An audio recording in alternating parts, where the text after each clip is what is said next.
and this person is now international. So it'll be a great discussion, and it is led by a 2-time Peabody Award-winning and 3-time Edward Morrow Award-winning journalist who is now here with us, the Reveal podcast. I introduce to you the Grade A Social Justice Program and Mr. Al Letson, our moderator. Let's give him Thank you. How's everybody doing today? Oh, y'all do better than that. It's Martin Luther King Day. How y'all doing today? Excellent. Happy Martin Luther King Day to all of you. It's beautiful to see all you people in the house. You know, when I think about Martin Luther King, one of the things that I'm constantly reminded of is the fact that, you know, today it seems like we want to sanitize his memory and make, when I say sanitize, I want to make Martin Luther King the All Lives Matter candidate, which doesn't fit into the narrative of who Dr. King actually was. He was an amazing man that worked for all people, but specifically was out trying to get civil rights for black folks and for people of color to be able to sit at the American table that we've all worked so hard to create.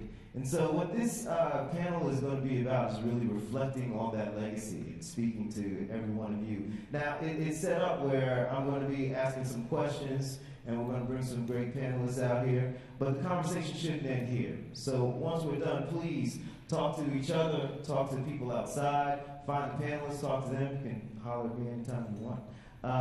And with that, I guess we'll get the show on the road. So y'all ready? Yeah. Man, I gotta wake up. Y'all ready?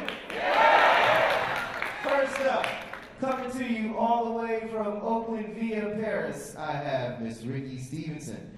Ricky is an Oakland-born and bred Bay Area journalist that moved to Paris to start Black Paris tours, and she works for a French TV network.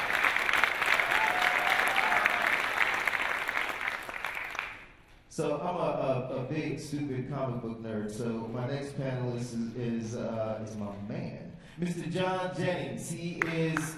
You guys can give it up, go ahead. Mr. John Jennings. He's an artist and professor of media and cultural studies at the University of California, Riverside. He's the co-editor of the Eisner Award-winning essay collection, Blacker Ink. And he just finished working on a book of Octavia Butler's. It's the graphic novelization of her book, The Kindred.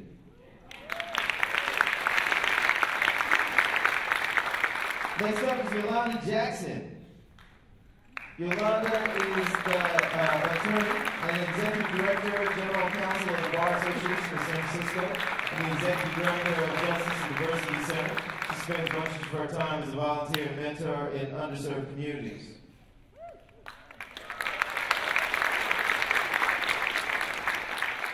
And coming out is Clayborne Carson. He teaches at Stanford University, where he is now the Martin Luther King Jr. Centennial Professor of History, founding director of the Martin Luther King Jr. Research and Education Institute, and a lot of other things.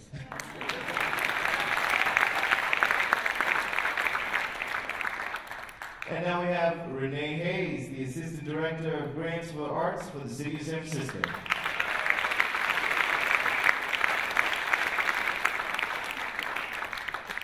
And last but definitely not least, Mr. Merritt Davis.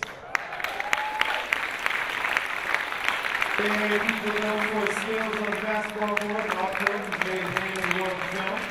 He's Emmy-nominated documentary entitled Crips and Bloods Made in America. He's a champion of youth supporting many groups, including the Boys and Girls Club of Venice. And he's a former Golden State Warrior.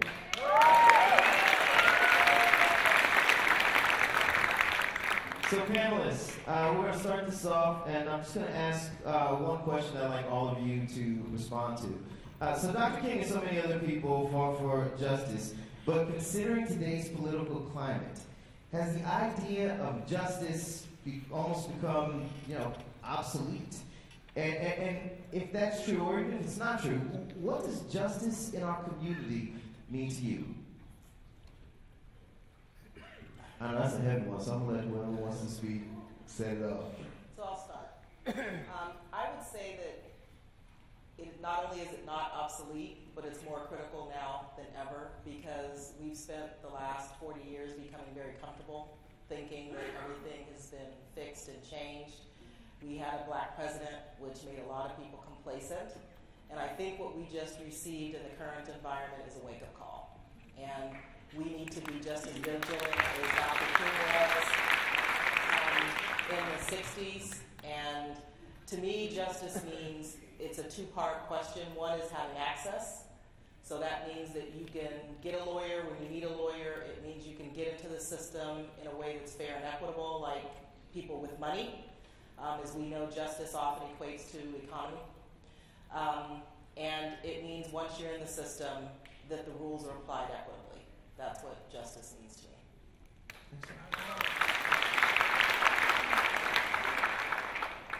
So whenever I think about justice, I always think about nemesis, the symbol of the woman, the blind woman with the scales. And I think a lot of times when people think about balance, they think about not being in motion or static notion. We're in balance, right? You ever seen someone like walk across a balance beam or walk across a tightrope? There's always motion. There's always like a counterbalance, right? And I think that switching back and forth is something that's happening right now. A lot of times balance and equity comes from a lot of struggle and a lot of preparation and a lot of forward thinking. And I think that's what we're doing right now is we're actually kind of trying to get our balance together. So I think moving forward, we're going to have to fight a lot more. Justice is actually, as you were saying, just as critical. And I think for me, as an artist, I'm going back into the woodshed and working harder and making work that actually addresses the things that are happening now in society. So.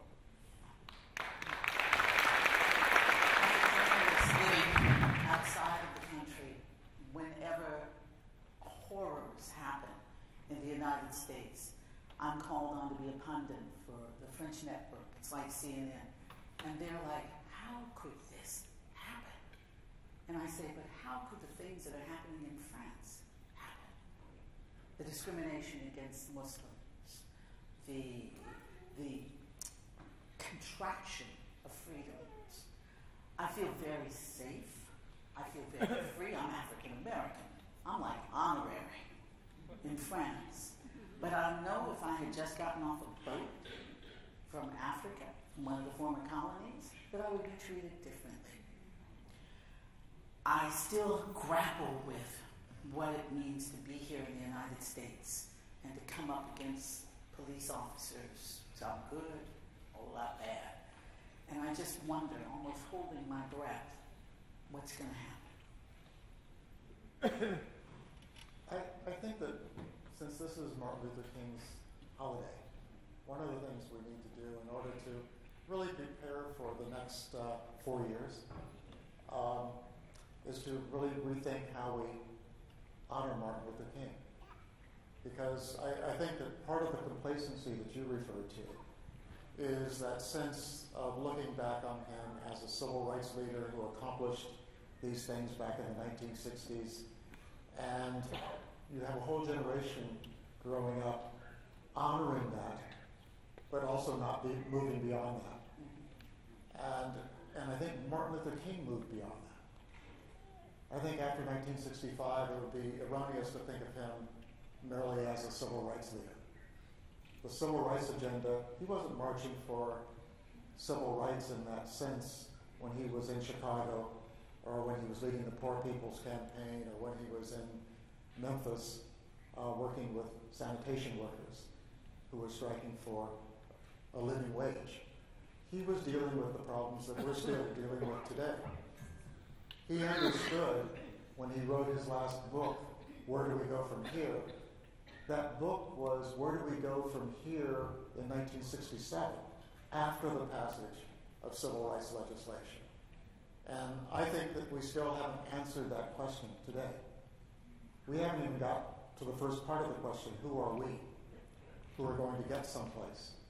Who are we going to ally ourselves with, build coalitions with, to get to the kind of the promised land that he was talking about at the end of his life? I think if he came back today and we're here at this celebration, very disappointed in the fact that we've kind of, and I think you put it quite rightly, we became complacent because of the gains that were made then. And we spend a lot of our time just trying to defend those gains when he had already moved beyond them.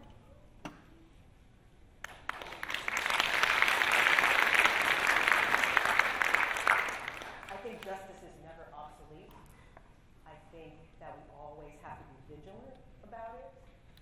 I think that it's more complex than we think it is and we know. I know now that certainly my personal concern is with African Americans. However, I also am particularly concerned about the economic gap that is happening not just in this country but in the world. And I am concerned about building collaborations because when some folks aren't free, none of us are free. And so I want to see people looking at, Native American rights and African American rights and the justice system and gay, lesbian, and bisexual rights. And I think that it's really important to really look at everyone and to do what we can in our own communities and to what's closest to us. But it is a broad and important thing that should be for everyone.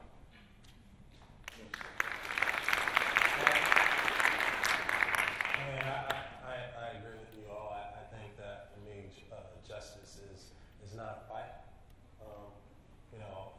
One, we have to understand who we are, like you were saying, and then we have to ask ourselves, what do we want? What do we want to get out of this? And I think that going back into the community and really expressing love and creating the process. Martin Luther King and those people back in the day, they started the process. They created the process, and they never let it die. And so love is the cure for justice.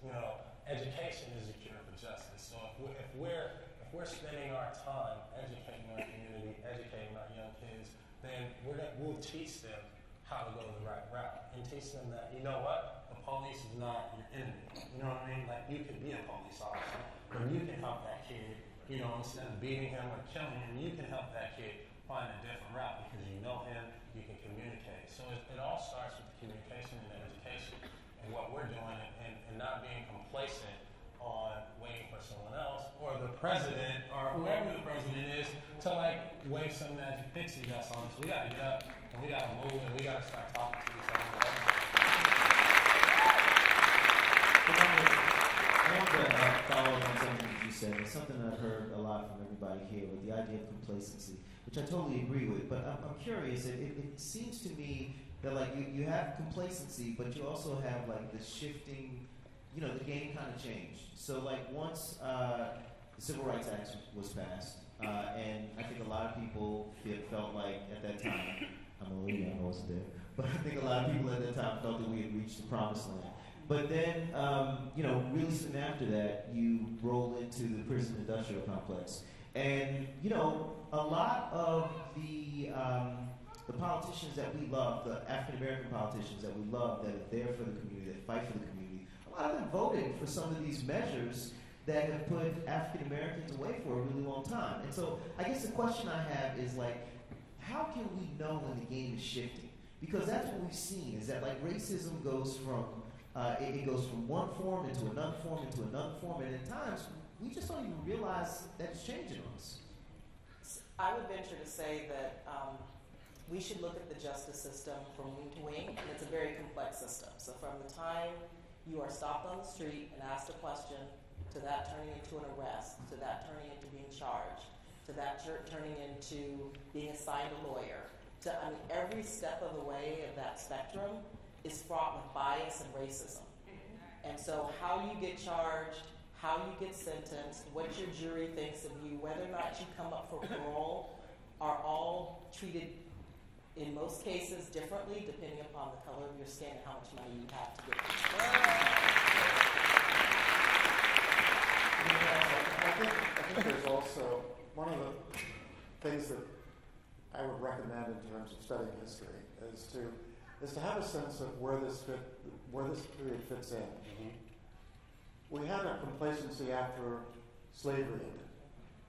And there was that sense, we're free now. And we look back and we say, oh, there was this involuntary servitude did not end with the end of bondage slavery. It just took new forms.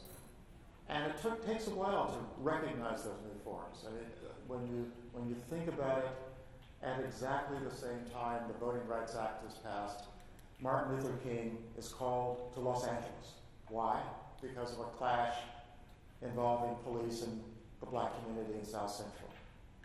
And so immediately after, he's beginning to understand that oppression is not ended by a law. It's just, we have to fight this new form of oppression.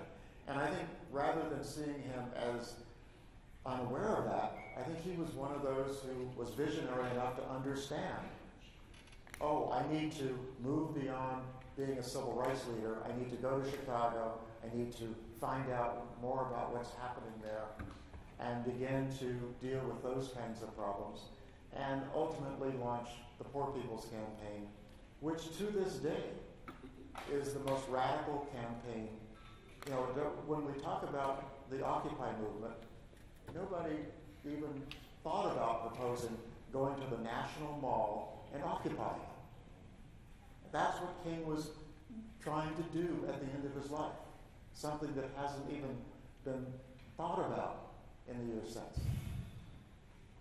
I want to give another thought about complacency too, because we can't forget that when Obama came in, the economy was in a nosedive, and so many people lost their property, lost their jobs, lost their families, and so while some might have been complacent, others were just busy trying to survive and trying to make it, and and really happy that someone was there that hopefully would have their back.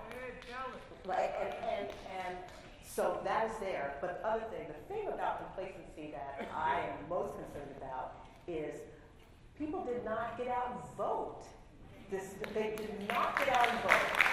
And you don't have to be marching. You don't have to be, it helps. But if you only just vote and tell people to vote, that's big. That's not being complacent. Let me go ahead. Just on the voting thing, it still goes back to education, and it still goes back to communication. So, we can tell people to vote, but a lot of times when you go to when you're in that box and you're flipping these pages, you have no idea who these people are. And so it starts with us talking to each other. Like we've never built a system, we've never built an institution where we collaborate and communicate. And so complacency is easy because I can give you a gold token, I can give you a gold token, and the rest of you four will be left behind. You know what I mean? And that's what I experienced just from like the celebrity standpoint of, in my culture is like as soon as you're successful, you go to the other side. And it's when you come back, you feel like you're doing something, but it's once or twice a year. If we can create systems, if we can create communicational, institutions and pipelines, then that should be happening every day. And now when you go to the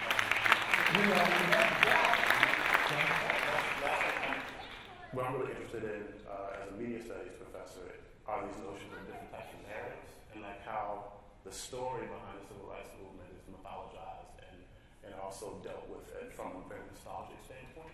And when I look at as far as like systemic issues, because most problems are systemic. Most problems are not just these very simple resolutions.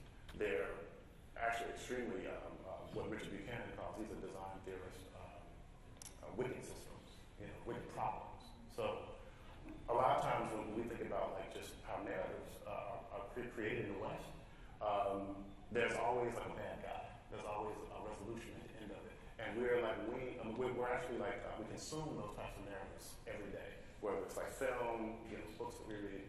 So a lot of times that complacency is actually helped a lot by the narratives that we're actually being fed on a daily basis. I think it's actually very telling that a lot of these media studies programs are not taught in our schools, because why would you want to actually give people the tools to actually like untangle those types of things?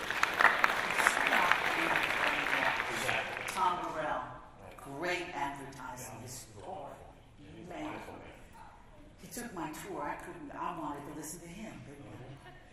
This man says that we have all been brainwashed. Every time you turn on your television, every time you turn on your radio, we are being brainwashed. I want to pull back from that for a moment, and just say, it's got to start in our communities. It's got to be with parents, with people on the street, not being afraid to talk to the children, talk to the teens. It's got to be that we come back to some form of, this is our neighborhood, and we're going to guard each other. We're going to monitor the police. We're going to monitor the kids. The police need to be living in the neighborhoods. I'm a woman. I had a police officer put a gun to my head. Why? I was a black woman. Oh, later, okay, something different. But we have to demand respect in our communities. We can't continue to leave our communities thinking we can run out somewhere and be safe. It's got to start with us. I'll just say something. You may not like it. I'm shocked every time I come home and I see the children still sagging. Oh my God, 30, 20 years ago. The kids in Paris tried it for a minute. They couldn't run. They couldn't walk. They couldn't last like that. It was over. When you told them that came out of the prisons, they were like, okay, you don't want that. What are we doing with these young people? What demands are we making? When was the last time we went to a city council meeting? When was the last time we went to a police commission board meeting? We've got to make demands in our communities that the police live in the community, talk to us, walk in the community. After there were challenges in Paris, they set up community monitors. People, black people, Arab people, all kinds of folks, Asian people, to walk the community with the police. How about that? Ricky, one of the things I would say to follow up on that is that we live here in the Bay Area in one of the most liberal parts of the United States. Look at the gulf between rich and poor in this area. You know, if we want to be a model for the rest of the country, I think in many ways, we are a model in some respects. But in other respects, we're a model that the rest of the country is running away from. And in fact, a lot of the people who can't afford to live here anymore are in the flyover country now. So I think that we have to start dealing realistically with some of the economic issues that we face. We're not going to get a lot of help for the next 4 years from the federal level. And I think that we have to do a lot of this at the state level, at the local level. But that should be the model of how we want the future to be. I have an ongoing conversation with a friend of mine who feels really strongly that it's not black folks' job to fix racism. It's white people's job to fix racism. We go back and forth on it. Sometimes I agree with him, sometimes I disagree with him. But the question that I have is, I heard a quote from Martin Luther King, and forgive me, sir, I'm going to mangle it a little bit. But Martin said something along the lines of, legislation cannot make a person love me, but it can stop me from lynching me, and I think that's an important thing, too. My question is, as we see the way this nation is going, right? In many ways, to me, it's really clear that we have lost some of the hearts and minds that we need in order to make change in this country. That really clearly, I'm not saying that anybody who voted for a certain candidate is racist, but I'm saying that some people who voted for a candidate who was racist was okay with the racist behavior. And that's a problem. And so I guess my question to you as a panel is, how do we begin to change the hearts and minds? Because I don't think that we're there legislatively, but I definitely want to know like what kind of offensive we can do to hit people here. Yes, sir. Love ourselves. We gotta love each other. We can't be afraid to walk in our community. We can't be afraid to talk to the teenager who pants are sagging. You know what I mean? We gotta be able to love each other. We gotta be able to talk to each other, and then we have to be able to educate. And I think that everything that we're talking about up here, it involves storytelling. It involves communication. And so our stories need to change, but we need to identify and we need to find the stories that make sense for us. And then we all have to promote it. It can't just be one person promoting it or that person. We all, when you sing Lift Every Voice and Sing, everybody sings. Yes. And back in there, everybody sung.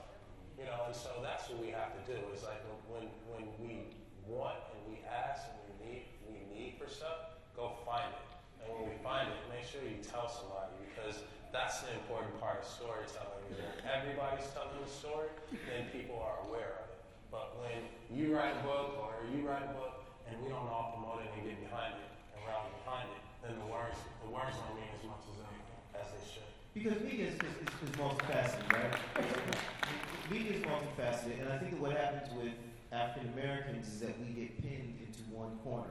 So, we all love Tyler Perry and Medea, and that is a representation of the black community, which, for better or for worse, but that doesn't leave a whole lot of space for a movie, which thank God is doing successful, but for a movie like Moonlight, right? So it's like, I think that what's happened to black people when you talk about like our experience outside of the black community, it's very one-dimensional.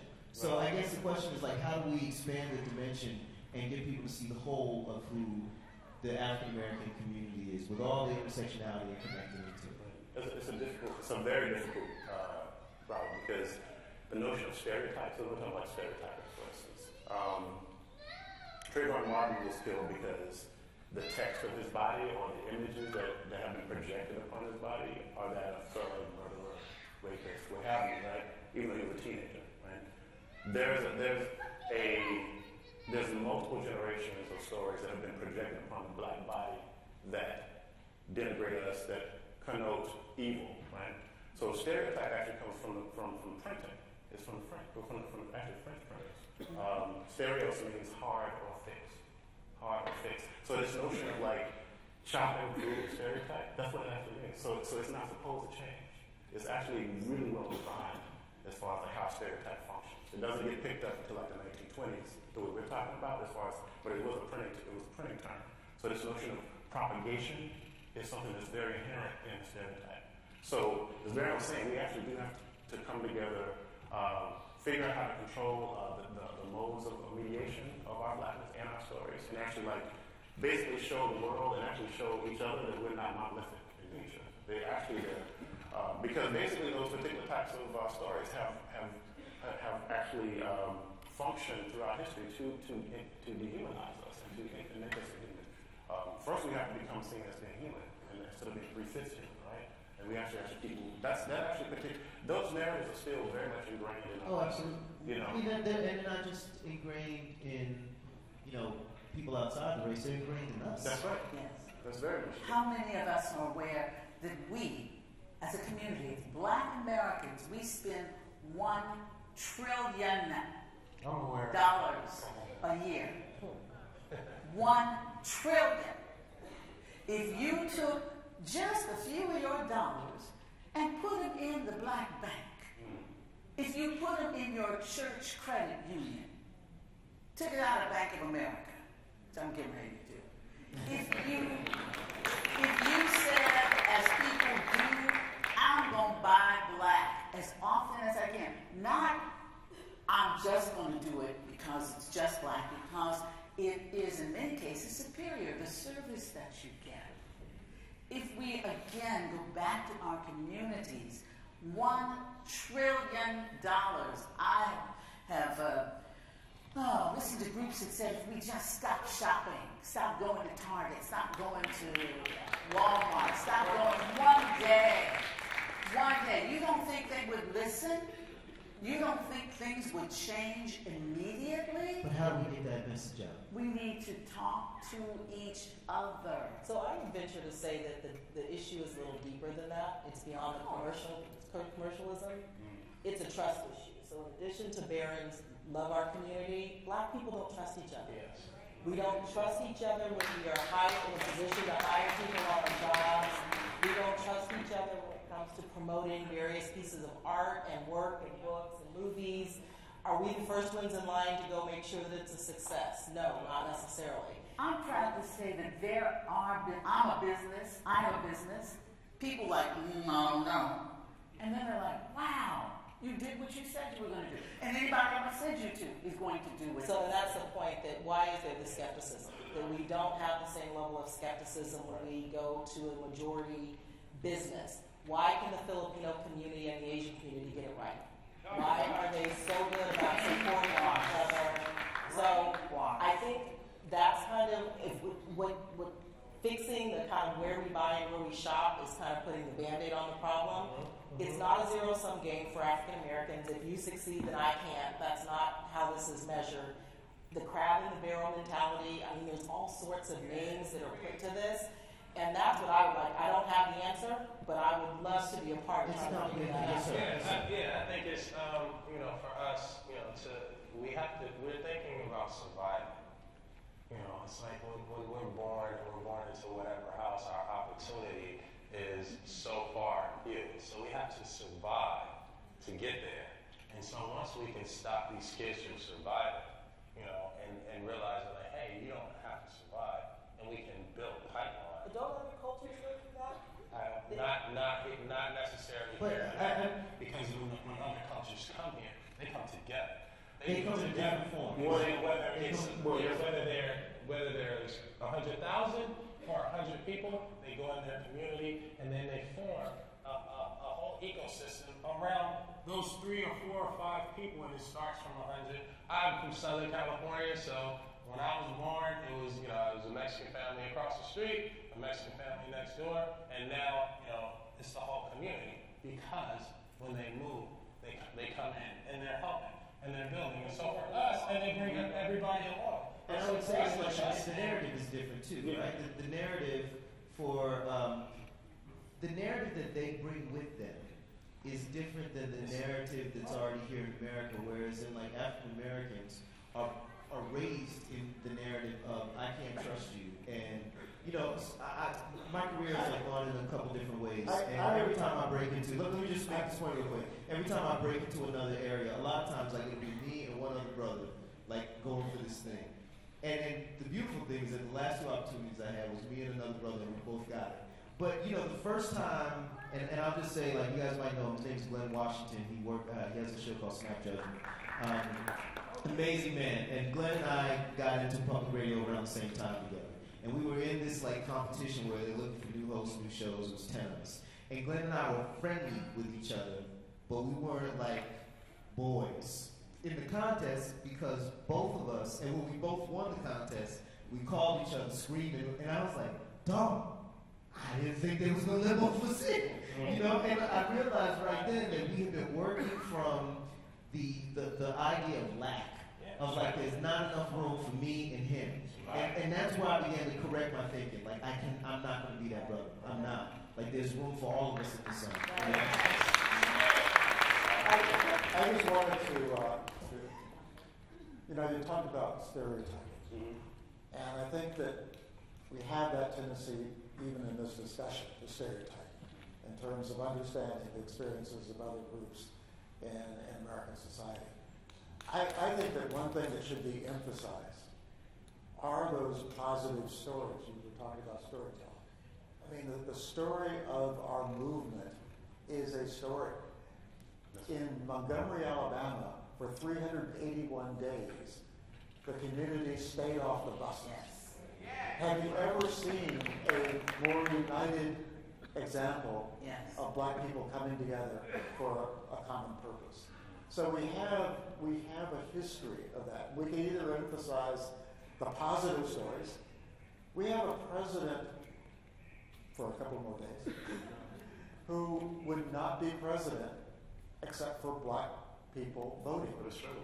You realize, yeah, one of the things that, as a historian, I realized is that if only white Americans voted, we would have had a string of the last 11 presidents being Republican conservatives. Yes.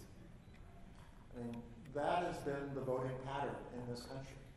It is only the fact that you have not just black people, but the changing demographics of this country that makes it possible for a Barack Obama to win the election.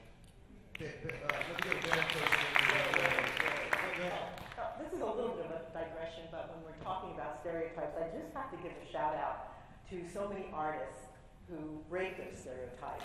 And I am so excited about the show Atlanta, which, won a couple of Golden Globes. I think it's brilliant. Insecure. There's a black renaissance going on right now. There's a black renaissance going on, and there's more room for people to be black in the way that they are black.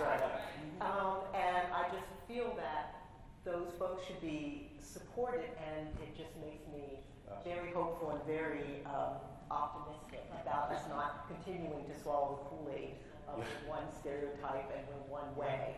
When I saw Awkward Black Girl, I thought I was only awkward black man in America. yes, sir, go ahead. I'm just saying, like, it is a black renaissance going on in Hollywood and in our country because, of our fight and the noise that we make. But at the end of the day, when the renaissance is over, what do we own? And then it's going back to Tyler Perry and giving Kevin Hart one and, like, finding a moonlight. And so when we're thinking about this, like, we always still need to think about, like, where are those dollars coming back to? Where are those opportunities coming back to? Where are those internships? Where are those stories and those narratives that's allowing these kids to say, you know what, I can't be a Kevin Hart, but I can be a grit guy, I can be a camera guy. And so we need to, like, continue to not just be like, oh yeah, like, oh, they gave us something, like we're doing, like, oh, they won an award, we're doing something. It's like, we have to ask for more. And the way we ask for more is coming together and understanding each other, coming with a plan. And the people who have the voice go and present the plan. And then that way, when the Black Renaissance is happening, it's continuing to happen and we don't become complacent. Or, we have a 5-year run and every black person is happy. And then now we have a new presidency and now every black person is like, oh, do I leave? Do I go? What's going to be given to me? So we have to, like, still think about that institution when we're thinking about, how great it is to be, the only black person in the room or, the only black person winning, the black person winning the awards. And another part of that is important is that those people they wrote their stuff, they produced their stuff, they acted in that.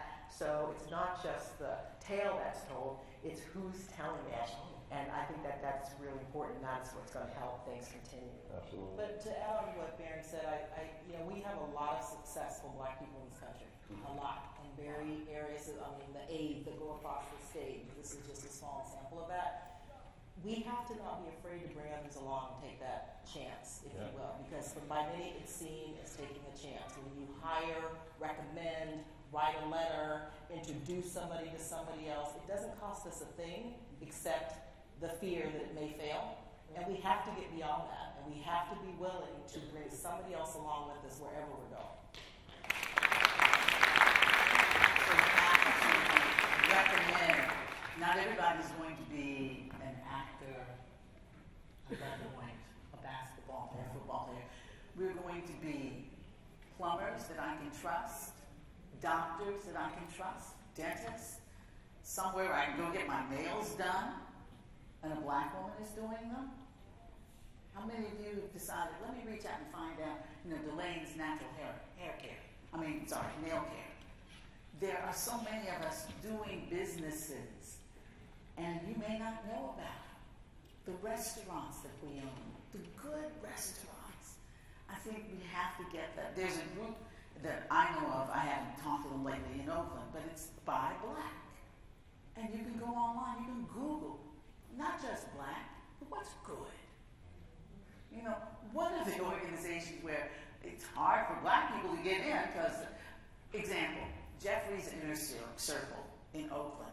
This man has been doing jazz on Sundays for decades. You can barely get in there now as a black person because it's been discovered. Why did we let that almost die? It's providing a service to us. We, I think, have to take that $1 trillion that we spend and not buy Uggs, but buy some shoes that were done by a black man, by black women. Do with our money to support our community. Let them miss us. Let them miss us. One question that I have for you guys that I've been thinking about. So I've been living in the Bay now for about 2 years now, and I come from the South. I went home over the holidays, and I was hanging out with some people who Black Lives Matter. And as we were talking, it struck me really hard that in the South, and I don't think I'm over-exaggerating this, I would just say in the South, a movement like Black Lives Matter, or other like conscious movements about, you know, Black lives and so on, the idea of intersectionality hasn't really reached them yet. And so, when I talk to the Black Lives Matter in, say, Jacksonville, Florida, you hear a lot of homophobia coming out of it. You hear a lot of misogyny coming out of it. I mean, if you look at, if you really think about, the way we look at our civil rights struggle, we tend to think about the black men and don't ever think about the black women that did just as much work behind the scenes and if not more, right? So I'm really interested in how we make this struggle, because we're demanding justice for people, but how do we make this struggle justice for the people who are actually doing it? We'll go to you, man. I would say don't fall for the rah-rah, you know? And, you know, no offense to Black Lives Matter, but, you know, if Black Lives Matter and it's a justice thing between a cop killing a kid, and what about all the kids is killing each other in Chicago? You know what I mean? So all Black lives should matter, all lives should matter. I would argue that point a little bit with you, because I've thought about that a lot too. Because that's the thing that's divisive. I agree. When you say Black Lives Matter, I mean, not when you say it, but the movement becomes sensationalized. And now, we're not protesting, right? We're rioting. You know, and that's Black Lives Matter. So what I'm saying, don't fall for the rah-rah, is like the first thing that happens on the first group that pushes the line, we have to ask questions, man. What are we getting out of this? Besides the fact that we're blocking traffic, you know what I mean? We're creating all this media hype and media promotion, but we're not coming to the table and saying, you know what? Like, why am I blocking traffic on the freeway when I have all these tools? I would say money, apps, social media. I can actually stop doing what I'm doing, stop supporting the infrastructure, and that's more important than to actually, because if we're still protesting, that's in the 60s. If we're marching and we're doing that, we have so many tools and so many successful people and opportunities that we should be trying to figure out. Well, so I'm gonna push back on that, because I think that basically, twofold. One is that for me, when I look at, and you sir are a civil rights historian, so please correct me. But when I look back at the civil rights struggle, when I look back on the civil rights struggle, I see several different methods that were used in order to get us to where we need to be. As in, the NAACP was mostly concerned about the courts, and SNCC was working with students, and blah blah blah. So there was all these different ways to get to it. So for me personally, I think that Black Lives Matter is just another way to get to it, and I think that if they disrupt the flow of things, that sometimes the flow needs to be disrupted. And I would also say,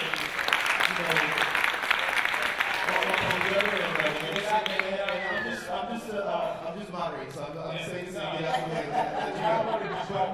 But I would say, hold on, give me a second, and I'm let you go. I would also say that when you talk about the young black people that are killing each other in Chicago, this is something that has been heavy on my heart, because when you look at how we got to this point in Chicago, it really has to do about institutional racism. So it really has to do about, because like if you look at Chicago, what happened there is, basically they have cordoned people off. And when you cordon people off and keep them away from opportunity, and there's no way to get out of that spot. And here's the thing, is that like, yeah, of course there's going to be some amazing people that rise up out of that. Absolutely. But there's also going to be people that can't. And so I did a report one time years ago. It was about the heroin trade going through Chicago. And we found on the south side and west side of Chicago, the number one employer, specifically on the west side, the number one employer was the drug trade, because there was no jobs there. So it's like these kids and these people end up in this kind of trajectory that's really hard to shift out of. And so like I agree that like we can't just be talking about police brutality and not look at the whole picture, but I also think that the whole picture is completely tied into exactly what Black Lives Matter is trying to say.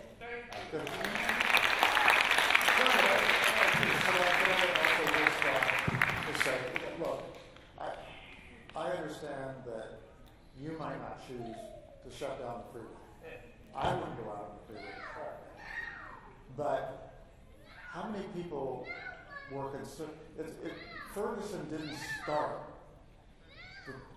the problem of police killing unarmed black people. Ferguson was the beginning of us waking up to that. So to be putting down the young people who were disrupting things, and sometimes, I remember that charge was made a lot of times in the 1960s about SNCC, that they were, I remember the New York World's Fair, and they were going to shut it down, and everyone was saying, you can't do that. That's, you're just going to create all kinds of animus toward the movement.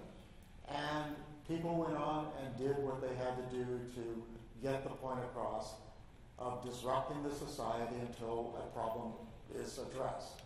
And you could say, to me, what they were doing was telling us that we haven't been doing our job. Thank you.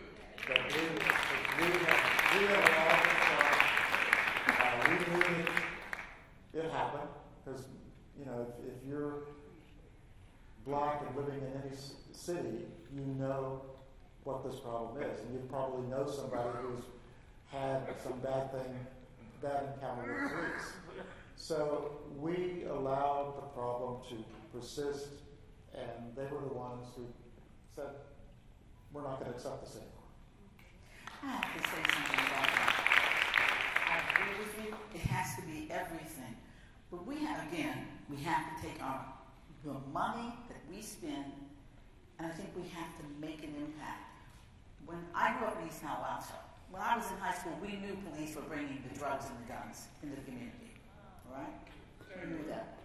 Those kids don't have container ports bringing guns in.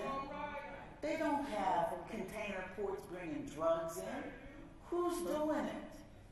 Who is doing it? So we have to use every means possible. Economic is the one where they go, oh, wait, these Negroes are serious. If we use our money, say, I'm not shopping here anymore, but we have to use laying down on the freeway, whatever it takes. Deacons for self-defense, oh, I love those men. I'm in Louisiana. Deacons and I think it just needs to be organized. You can't just go, it's like You're saying like decentralization is the problem. We're laying on the freeway, right? You're saying the decentralization is Yeah, the we're problem. laying on the freeway stopping traffic. CNN puts it on the media, right? And then now it becomes an argument. You know what I mean? It's an argument. We're not going and saying, it's a wake-up call for sure for the generation gap, right? Between the older African Americans and the younger generation. It's definitely a wake-up call, but at the same time, if you're just getting woken up, where's the blueprint? Where's the blueprint? Where's the blueprint from the 60s and 70s? That blueprint has not evolved. And so when we talk about Black Lives Matter and we talk about the Civil Rights Movement, how all these facets culminated into one thing, to me, Black Lives Matter is saying this. And what we're not doing is filling those things around. with the education, with the economics, with the community service. We need, like, if we're Black Lives Matter, we need to go into the community and teach these kids, go be a cop. So that white guy from Ohio doesn't come to East Oakland and be afraid.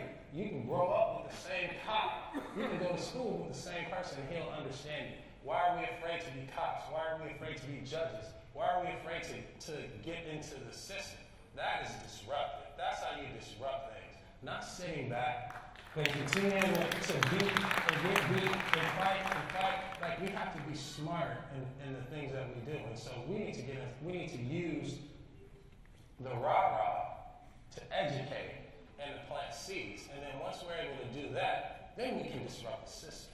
Yolanda? So I think someone said it earlier that it's a multifaceted approach. So even in the 60s, the protests didn't fix the problem. Right. Lawsuits, litigation, the Supreme Court, educating the community, preaching in churches, all of that was tied into the ultimate success that we had. And it's no different now. What Black Lives Matter did was raise awareness. Black bodies of young black boys were being killed all over the country before 2014 when Mike Ferguson when he died. Yeah. What we have at our disposal now, though, is cameras to capture it so you can tell the truth about what happened. But it didn't just begin. But Black Lives Matter made everybody, white, black, brown, across the country stop and pay attention to the issue. Now, again, lawsuits, brave lawyers, brave judges, brave juries are going to have to step in, hold police officers accountable. That's not really happening yet. They've done their part. I'm not saying they're done, but they did their part to get everybody's attention through inconvenience and say, what is this about? And now the rest of the system has to kind of step in. So I want to get back to something I asked earlier, which is because it relates to what you just talked about. Because I believe that everything you said is true. But I also think that, like, we can see in Cleveland where, like, you see Tamar Rice being shot less than 5 seconds after he got out of college, and nobody goes to jail, and nobody gets in trouble, and now we have a attorney general coming in who is, just going by his record, is not somebody that is going to be a friend. And that means, what that means is that the whole Justice Department is going to shift its focus. I would say that if you look at, like, all the investigations that the Justice Department has done, nothing has really happened there either. So it's, whether or not switching out Jeff Sessions actually makes a difference or not, I don't know. But I guess what I'm saying is that, like, for me, I see the limits of the legal system. I see the limits of groups like Black Lives Matter. I see the limits of all of these, and I think the only way that we are going to make change if we can figure out how to change the hearts and minds of people. Because, like, as Ta-Nehisi Coates once said, the police ain't doing nothing that society doesn't want them to do. They're doing exactly what society wants them to do. So, like, until we figure out how to get to that spot where we can talk to, the redneck that lives in Florida and make them recognize that, like, look, man, you may not like me, but our economic thing is the exact same. Like, we're coming from the same place. Until we can get to that place and make that argument, I don't know if we change the system. So let me ask some questions now as if I'm the moderator. But I have a question for you. Can we do this without a civil rights leader of 2017? Can we all just count on each other to do the right thing? I don't think we can, but I don't know if we can.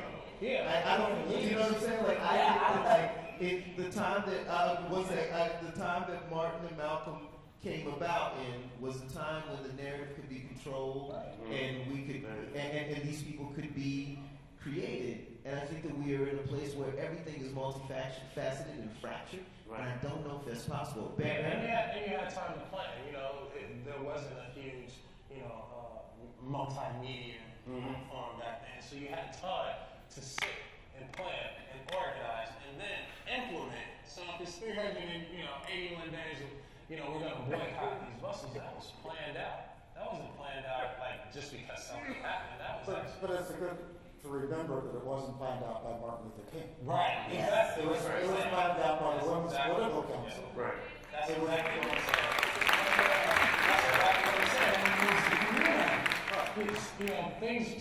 Things start happening, and it starts setting off triggers, and people start to to start congregating and organizing around that. And I think that now for us, it's like we're letting the media, we're letting social media predict who our civil rights leaders are.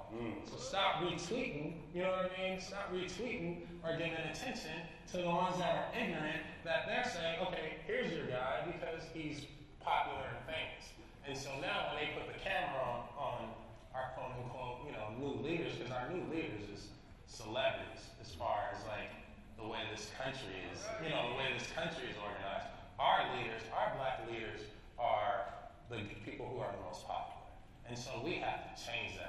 But I would say that we just elected a president who is a reality star. So I don't think it's just black folks' problem. I think it's the whole multimedia problem. It's like social media. He was entertaining on social media. So whether you care to vote or not, when you go into that booth, you're thinking about your memes, what made you laugh. You can care. A lot of these kids could have cared less whether it's Hillary or Trump, is what I'm saying. And so the media is picking who our president is. The media and social media is picking who our black leaders are. And so we have to do a better job of coming together and finding the right person. I want to get John and Ricky and Renee in the conversation a little bit. Guys, what are your thoughts? Well, I think it's a multifaceted problem, and there are multifaceted solutions, and there will be leaders, but I think that all of us need to think about one thing that we could do. Yeah, I was really enjoying the conversation. Awesome stuff. I think, again, it took a very long time for these particular systems to be built. We can't expect for them to just go away with an election or with a particular instance. I do see a lot of validity in a lot of the things that are being said. It is multifaceted.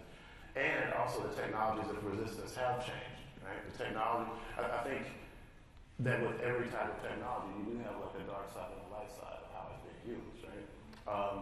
One thing I do like about Black Lives Matter is the fact it does function in these particular, almost like a computer virus. I love that idea of it. And also, we are used to having these particular type of figureheads, right? The cult of personality is extremely powerful right now. And we do have to push, I think, media literacy. I think we do have to push these types of ways that we deal with education quite a bit.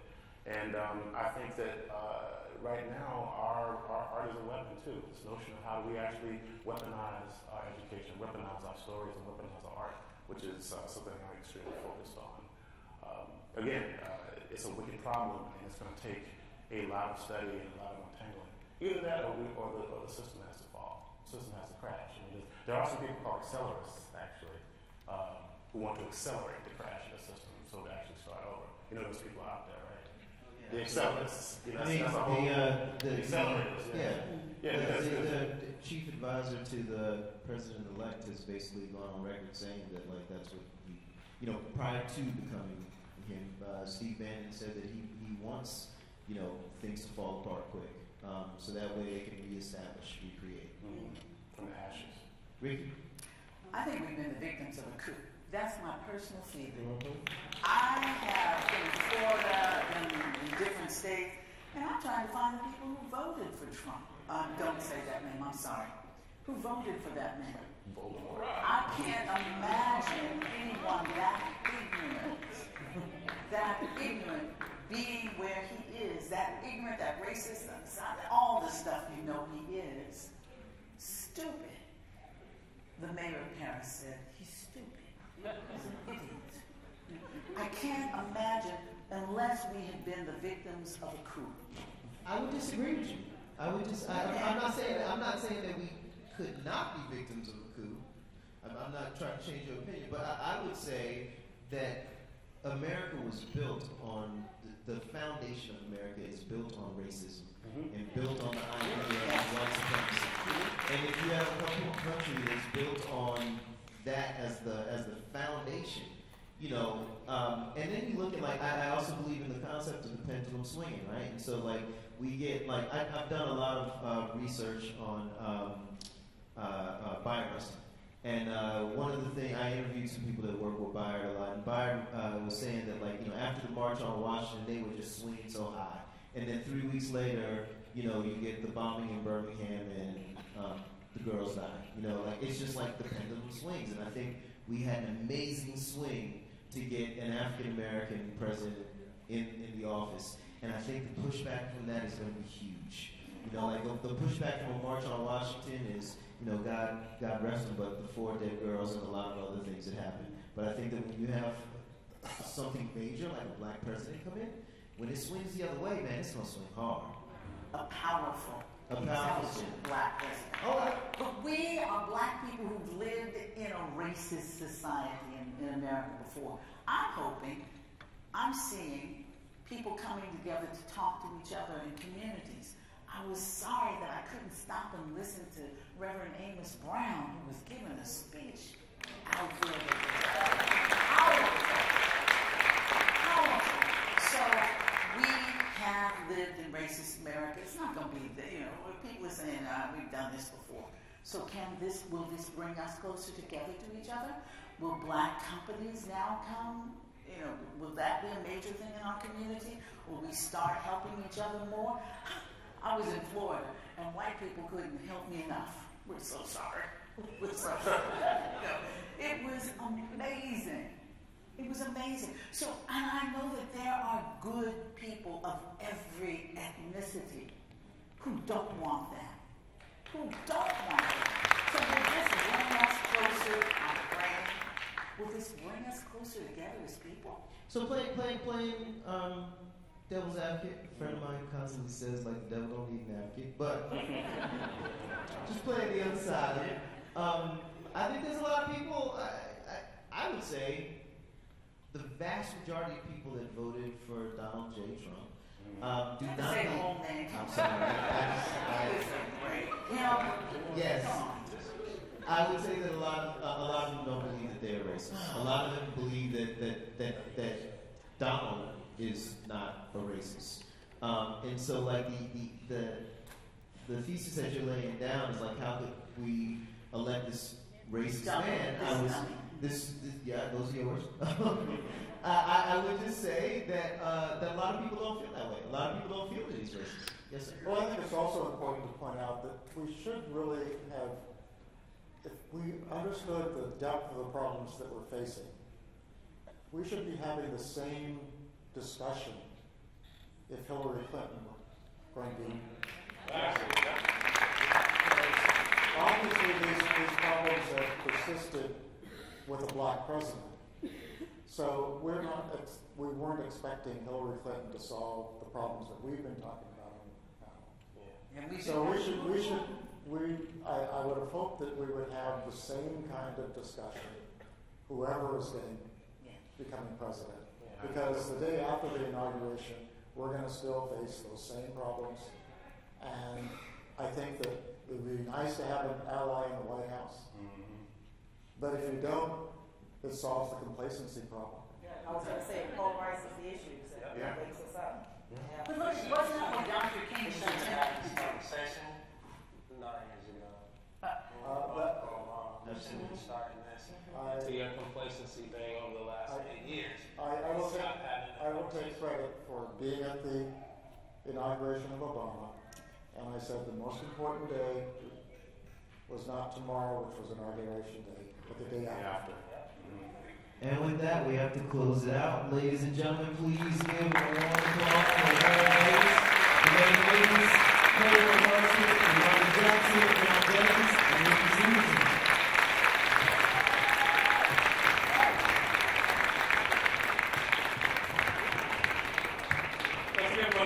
Let's give him another round of applause for Mr. Letson, our moderator and our Grade A Social Justice panel. Thank you so much. And in 2 minutes, we have Swag from the San Francisco Gay Men's Chorus, who will be gracing us with